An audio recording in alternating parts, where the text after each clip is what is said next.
Hi, I'm Aaron Dean, and this is Advocate Today. Florida Governor Ron DeSantis is threatening to sue Bud Light for its partnership with trans influencer Dylan Mulvaney. DeSantis says that the company violated legal responsibilities to its shareholders by marketing what DeSantis calls radical social ideologies. In March, Florida's pension fund held 682,000 shares of the company. Earlier this year, the beer maker sent Mulvaney a can of Bud Light with her image on it. Some customers boycotted the brand, tanking sales by some 30%. Mulvaney has criticized the company for not standing by her.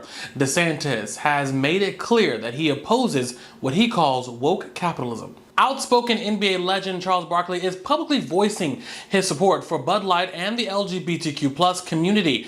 During a recent golf tournament, he told a crowd that he's buying them all Bud Light, with a not-so-subtle message for boycotters of the beer. I want y'all to drink this beer.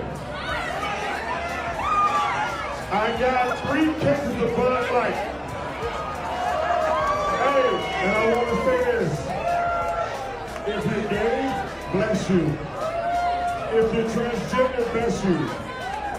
And if you have a problem with that, you. Barkley also said that nobody can cancel him and that if he loses his job, he'll just play golf every day. Biological gay mothers' names are being removed from their children's birth certificates in Padua, Italy. Surrogacy is illegal in Italy and same-sex relationships aren't recognized by the government.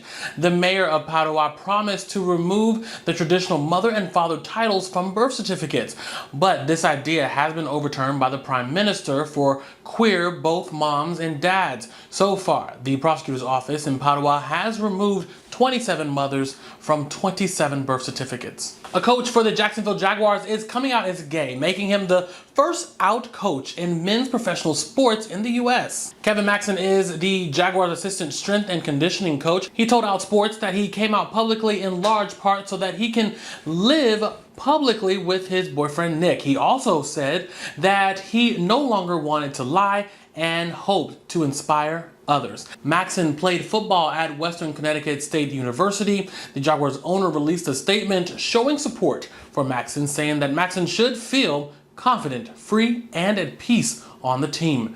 There have only been 16 players in NFL history to come out as queer. Well, nearly half of adults in the U.S. say that dating is harder than it was 10 years ago. That's according to a Pew Research study. And for the queer community, finding the one can come with its own challenges and obstacles. But dating coach Lamont White is helping people navigate the turbulent world of dating. We talked about the stigmas plaguing Black and brown queer communities. Tell us, what made you want to get into counseling and matchmaking? Yeah, so I thought I was going to be a preacher a long time ago, I tell people, but God was like, no, I don't want you to do that type of preaching. I want you to help the gays, like literally help gay men to be their most authentic selves. So I do have an undergrad in psychology and a master's in professional counseling, but I learned that gay men just don't know how to date.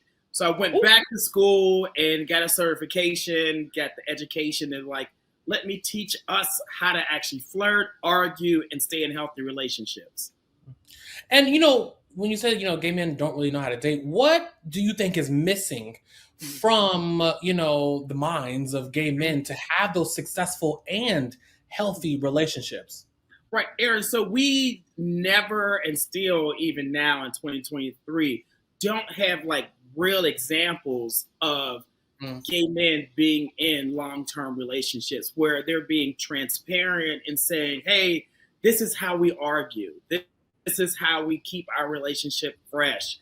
I think, there are some, and I won't throw shade, but, people who are in the sex industry, they might have couples showing people how they make their relationships. But most gay men are not in the sex industry, right? We are everyday working doctors, lawyers, professionals.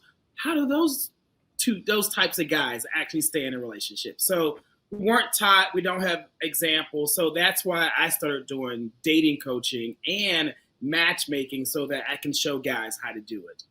And you do a lot, like you said, you matchmake, you do the counseling, but you also do seminars and things like that. So when you go out and talk to people, or even when people come to talk to you, is there like a unified thing that people ask you? Like, is there like a one question that everyone's like, this is the question that I'm going to ask him?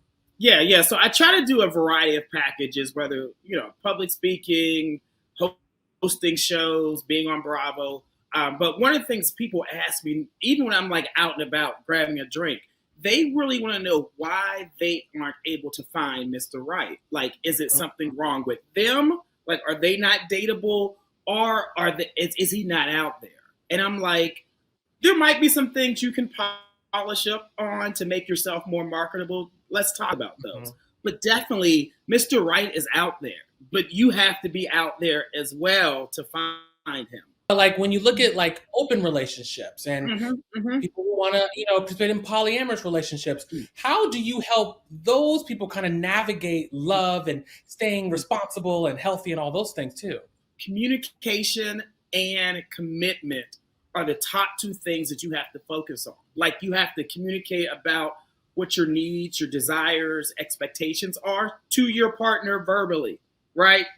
And then you have to say, you know what? I'm committed to showing up in this relationship. I'm committed to being with you when it's hard, when it's easy. If you don't do communication and commitment, any type of relationship you're in is going to end. Wow. So, to kind of bounce off of that, are there any other hurdles or major issues within, gay dating that you feel need to be worked on, addressed, and all that? Yes. We as gay men, Aaron, are always unlearning the internalized homophobia that has been pushed upon us. Like, what does it really mean to be a gay man? Can you be masculine? Can you be feminine? Can you be a submissive bottom? Can you be a top? Like, those things we have to question about, like, what society, our faith, our friends, our family members have taught us what it means to be a gay man, and say, you know what? That doesn't work for me anymore. I subscribe to something different. And this is how I want to be a gay man and own the hell out of it.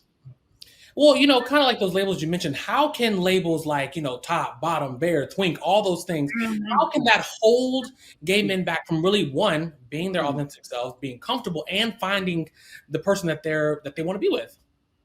Right. I say, if you try to put yourself in one of those boxes, you are limiting your experience in life. So I want you to understand who you are and just have some core values. But then I want you to push yourself to say, you know what?